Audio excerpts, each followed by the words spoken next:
Rich Dad, Poor Dad by Robert Kiyosaki. So, I had two dads, a rich dad and a poor dad. My poor dad had a PhD, and my rich dad never finished the 8th grade. My poor dad never liked the discussion of money, and he would always forbid it. My rich dad, on the other hand, encouraged the discussion of money, and he would always say, never say I can't afford something, because if you do, you force your brain to go to sleep and to stop working on thinking of creative ways to make money. Both my dads strongly believed in getting an education. My poor dad always encouraged me to go to school, get good grades so that I can get accepted into a good college. My rich dad, on the other hand, encouraged me to go to school and get a financial education. One dad died leaving his family bills to be paid. The other died leaving tens of millions of dollars to his family, churches, and charities. The problem with most people is that they always complain about money. They will always say, oh, I have no money, I'm broke, my job sucks, I need to get a second job to pay the bills. But let me ask you this, what would you do if you got a pay increase today? Let's say you were earning $3,000 a month, and I offered you a pay rise to $5,000 a month or $10,000 a month. What would you do with the extra money? Would you invest it or spend it? You see, more often, money is not necessarily the solution. More money does not translate into less problems. In fact, it's your poor understanding of money and how it works. You have a poor financial IQ, as Rich Dad would say. This is why the poor and middle class have financial problems. Instead of investing a portion of their paycheck into income-generating assets, they end up buying liabilities.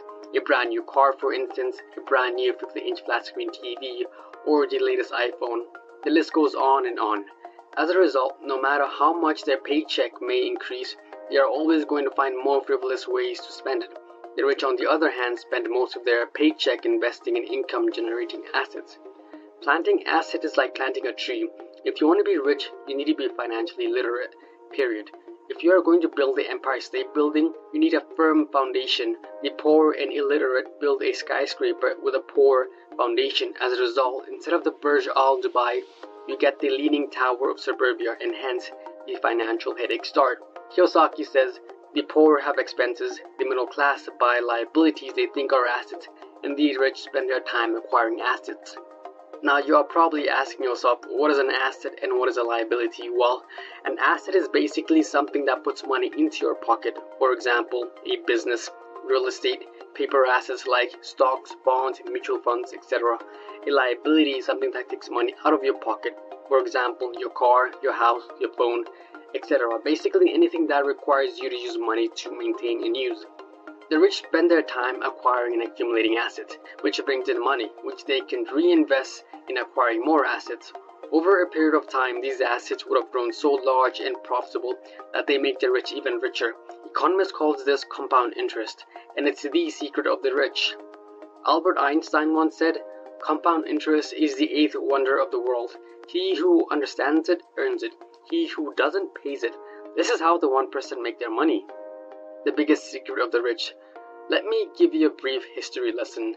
I'm sure most of you know about Robin Hood, right? The guy who takes from the rich and gives to the poor.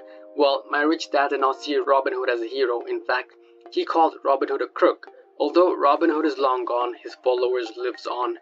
I most often hear people saying, why don't the rich pay for it? Or the rich should pay more in taxes and give to the poor. It's this ideal of Robin Hood, taking from the rich and giving to the poor, that has caused the most pain for the poor and suffering for the middle class.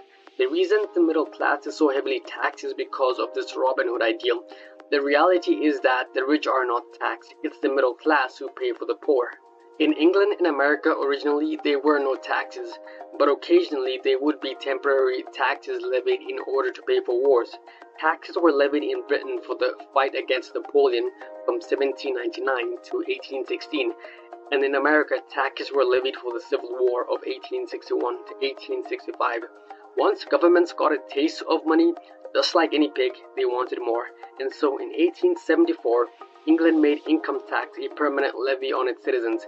In 1913, America followed suit, and thanks to the 16th Amendment to the Constitution, income tax became a permanent levy on its citizens too. Initially, these taxes were levied on the rich, and it was made popular and accepted by telling the poor and middle class that the taxes were created to punish the rich. And so the fools they were, the masses voted for the law, and it became constitutionally legal. and that's how the middle class and the poor got taxed. The power of corporations. The secret of paying less taxes is simpler than you think. It's through corporations. What is a corporation, you might be asking? Well, the poor thinks a corporation is a tall tower on Wall Street with huge glowing billboards on its roof peak. The truth is, this is not true. In fact, a corporation is simply a legal document authorized to act as a single entity, a legal person in the eyes of the law, if you will. Corporations are legally allowed to meet all their expenses first, then get taxed on whatever is left. So they spend on hotels, cars, jets, literally anything you can think of, and then whatever is left is taxed. So if a corporation had, let's say, $1 million and spends $990,000, they would only be taxed on whatever is left, which is $10,000. By exploiting these loopholes in the law, guys like Warren Buffett pays less in taxes than their secretaries. This is the secret of the rich, and it is what has helped them continuously increase and keep their wealth.